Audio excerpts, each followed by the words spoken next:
When the new health insurance exchanges, sponsored by individual states, the federal government, and federal-state partnerships, opened for business on October 1, 2013, it was immediately clear that this major component of the Affordable Care Act was in serious trouble. The online marketplaces didn't work as advertised, they were frustrating for consumers, and they provided fodder for anti-ACA Republicans. But once the technical problems are ironed out, the exchanges are designed to change the nature of U.S. healthcare coverage. I'm Stephen Morrissey, managing editor of the New England Journal of Medicine, and I'm talking with Jon Kingsdale, director of the Boston office of the Wakely Consulting Group and the former executive director of the Massachusetts Health Connector. Dr. Kingsdale has written a perspective article on what we can expect from health insurance marketplaces. Dr. Kingsdale, in your article, you list a number of management problems with the implementation of most of the exchanges. But some do seem more successful. What was different in the states where the rollout went more smoothly? Are there lessons there for other states and for the federal government? Yes, I think there are, although I should note that there was not a clear distinction between doing it smoothly and what you might describe as a fiasco at the other end of the continuum. But there was sort of various points in between, all the way from Connecticut, which seems to have done this fairly well, to Massachusetts, which frankly has been, ironically, in the new rollout, as close to a fiasco as possible. Some of the things that the states that have done this right have done is, I think, make the project as modest as possible rather than as ambitious as possible and get an early start. A second thing is selecting an experienced and committed information technology vendor. But, in the end, it really comes down to good management, both in terms of holding the vendor's feet to the fire and carefully monitoring them step by step, as well as what I would call self-discipline. So, for example, getting back to vendors quickly with responses about what it is you as the client want. And even at the extreme, I recall Connecticut last spring basically telling the federal government, we're done with any changes and new regulations you might want from us. We're not changing anything in our IT build, regardless of what you come out with after this point. So that kind of discipline in terms of decision-making is critically important. And how much damage did the flawed rollout do to the overall implementation of the ACA and to public perceptions of healthcare reform? Well, clearly it hurt public perception of healthcare reform because it fell upon a very receptive audience to the message that government really has trouble doing anything right. And this certainly played right into that. How much harm it's going to do the actual enrollment as opposed to the initial public reception and perception is a separate question. It seems that with numbers that were just very recently released for all the states, that enrollment now is about two-thirds of the expected target, about 2.2 million as of the end of December versus a target of about 3.3 million enrollees. And there's some real contrasts with states like Connecticut and Rhode Island and New York that are all above 150% of their target enrollment versus states like Massachusetts, Oregon, Maryland, and D.C. that are all below 25% of their target enrollment. So, it's hurt the early enrollment, but clearly the federal exchange is now catching up. Enrollment is considerably on the uptick. There are some seemingly very successful IT rollouts, such as in Connecticut, which have not led necessarily to high enrollment. So there are other factors than the information technology at play because enrollment is a very challenging sales and marketing effort in and of itself. And most surprisingly, if you begin to look at the numbers, there's not a clear correlation between high enrollment, which is certainly a success in itself, and getting a particularly healthy young group of enrollees, which may be important to ultimately managing the price of insurance over the long run. And then finally, I'd say the impact of the slow enrollment, we really won't know for sure until after March. But so far, the states have done slightly better, it seems, than the federal overall. But there's a mixed picture there. And it's a long-term effort. So what really counts is, can everybody involved in the states and the feds relaunch effectively in 2015 and make up some of the lost ground from what seems to have been a flawed start in 2014? What is it that most of us don't understand about the information technology involved here? What are the complexities? What are the hurdles? Well, I'm not an IT specialist by any means. In fact, I have enough trouble with my laptop.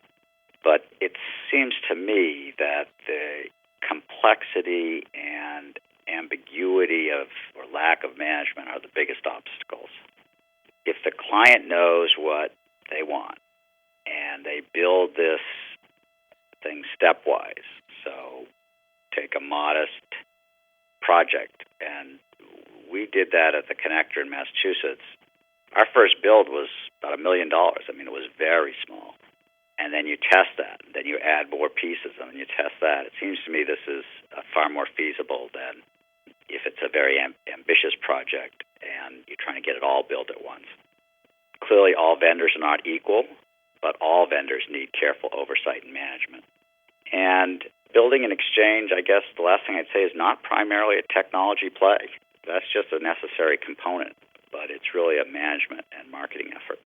As you say in your article, the core function of these exchanges is going to be to promote enrollment in health insurance plans and to promote consumer choice among those plans. That promotional aspect seems to be at least partly a marketing challenge. So what promotion-related advice would you have for other states, given what you've seen in Massachusetts?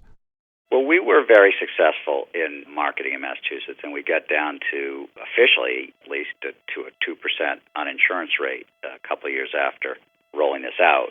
Although there are a number of different surveys, and the rate, I guess, is somewhere between 2 and 5%, depending on which survey, uninsured. Nevertheless, by any standard, it was successful. Some of the things that we learned along the way are, first, strive always for simplicity, both of the exchange, the products, and the messaging. This is just an overwhelmingly complicated and hard to penetrate a field for most individuals, for most consumers. They just don't understand health insurance, and frankly, they don't want to spend a lot of time thinking about it. So simplicity is key. And you have to start with education and awareness. This is a kind of a phased campaign in which the first challenge is just to make people aware of options and of the need for health insurance and of subsidies for health insurance and educate them about that. I note that a recent survey from, I think it was Enroll America, indicate that the vast majority of those who are uninsured and eligible for subsidies under the Affordable Care Act as of December 2013 are still unaware that there is subsidized insurance available to them. So you really need to hit that message many times, very broadly, to the targeted enrollment group. And then the campaign needs to move, and it is a campaign, into almost an oxymoronic phrase, the culture of insurance. To the extent that we were able to partner, for example, with many, many different organizations, but especially with the Red Sox, this connoted to the public and to the uninsured that insurance was something good, something that the community supports and that is important for everybody to have, as distinct from the mandate that you must have it or you pay a penalty. The positive messaging, which has to be through partnership with other community-spirited organizations, is very important. And then it is, after all, a commercial sales effort, which is very different from, say, a political campaign to get people to the polls, to the voting booth once every several years. And it needs to have the expertise that comes with selling and actually closing the sale of a commercial enterprise. I used to remind the board of the Connector, somewhat, I think, to their discomfort, that we're in the business of selling health insurance. Again, from your experience in Massachusetts, what insights do you have about consumer satisfaction? Well, again, the most important thing is to keep it simple. And ironically, reducing choice can actually be consumer-friendly.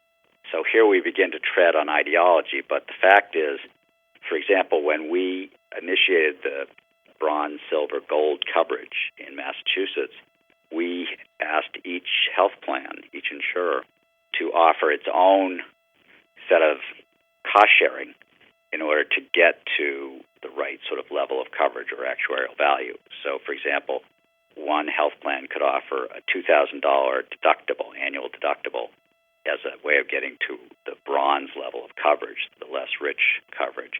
whereas another health plan might offer zero annual deductible, but 35% coinsurance, a very high coinsurance for every service that was purchased. And what we found when we asked consumers is that they were confused by these differences. They didn't really understand them.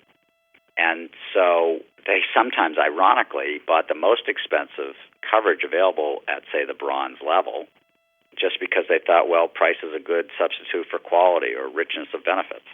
And so we found that they asked us, and we found that it was much more helpful to require every carrier to offer that $2,000 deductible plan, or every carrier to offer that zero deductible plan with a high coinsurance, so that consumers could compare apples to apples. They could compare the $2,000 deductible and low copayment plan across different carriers like Blue Cross and Harvard Pilgrim and Tufts, etc. So we needed to find ways to keep it simple, and we needed to constantly assess what was working, what wasn't, and improve that. Well, that competition among insurers that you talk about is something that is expected to be a benefit of the exchanges. How much, in fact, have insurers changed their plans to create greater value for consumers, and do you expect to see more of that in the future? Well, there's been a considerable movement just for 2014, and I would expect to see that continue and evolve. The obvious change for 2014 is two things. One is we're seeing the emergence or the reemergence, because in the 1980s we already had a select network health maintenance organizations. Those had been pushed in the group insurance market increasingly towards very broad access to virtually any physician and hospital. And now we're seeing a reversal of that and the emergence for the exchanges, mainly of select network health plans. So the majority of the plans being offered for 2014 to individual buyers on the exchanges offer something short of most providers in the community. And the selection has mainly been on price in order to lower the premiums for the health plans. I think we'll see that. And the other thing we see for 2014 is the emergence of some new carriers, folks like Medicaid managed care plans that have served primarily or exclusively Medicaid, now coming into the commercial market where they're available to individuals and even to small employers. So, for example, in New York City, we've got a couple of Medicaid managed care plans that are now being purchased by small employers on the so-called shop exchange. I think we'll see more of that. I think we'll see more evolution and hopefully sophistication of the criteria for selecting between health plans and providers. And what I'd love to see emerge, and I think we will based on some of the experience in Massachusetts, is real partnerships between clinical providers and health plans, so that together they actually can do a particularly good job complementing each other, measuring quality and access, improving cost, quality, and access, and serving the very sick as well as the healthy. So if that competition and collaboration drives consumers to higher value healthcare systems, there should be effects in terms of the delivery system. What kinds of reforms do you expect to see there? Well, I think there's an exciting set of reforms I hope we're going to see emerge, and we'll certainly see them here and there. One is, clearly we need to improve access. If we're going to insure another 30 million Americans, particularly since there are shortages already, we need to improve access. So I would see, for example, much greater reliance on that wonderful 19th century medical technology that is so underused in this country, the telephone, as well as 21st century email. You know, a lot of medical care is the exchange of information, and you don't need a face-to-face visit with a extremely highly trained, time-short physician in order to exchange that information. So the use of other technology and nurse practitioners and physician assistants and team approach to care I would expect to see more and more of. I think we're going to see improvements in cost and quality, particularly initiatives such as reducing readmissions by improving discharge planning and at-home services as a way to both improve cost and quality of care. And finally, I guess I'd love to see greater transparency. I think we're on the cusp of, A, developing credible measures, and B, overcoming fears and resistance to using that information and making it readily accessible. So we would expect to see on these web-enabled exchanges more and more information about the accessibility of providers, the wait times, the quality of care that is provided, particularly if folks are being asked to trade the freedom of choice to pick any physician in any hospital for a select network of physicians and hospitals in their community at a lower price. They're going to be demanding information on the quality and accessibility of those select networks. Let me end by asking you for a prediction. How long do you think it will be before the exchanges are running smoothly enough that the story about their flawed rollout fades away? Well, I always think it's easier to predict the past than the future, but if you insist, I don't think it's going to be that long. I think we're already seeing significant improvements of the federally facilitated marketplace, and a number of states and states that are still struggling are changing vendors, and they're focused on this. So I suspect that by the spring, whether that's March, April, or May, these stories are going to fade away, both because the exchanges will be running much more smoothly and also because this year's open enrollment will be largely completed. I do expect to see, and I hope we'll see, a full relaunch of really smoothly running exchanges next fall for the next enrollment opportunity at the end of 2014. Thank you, Dr. Kingsdale.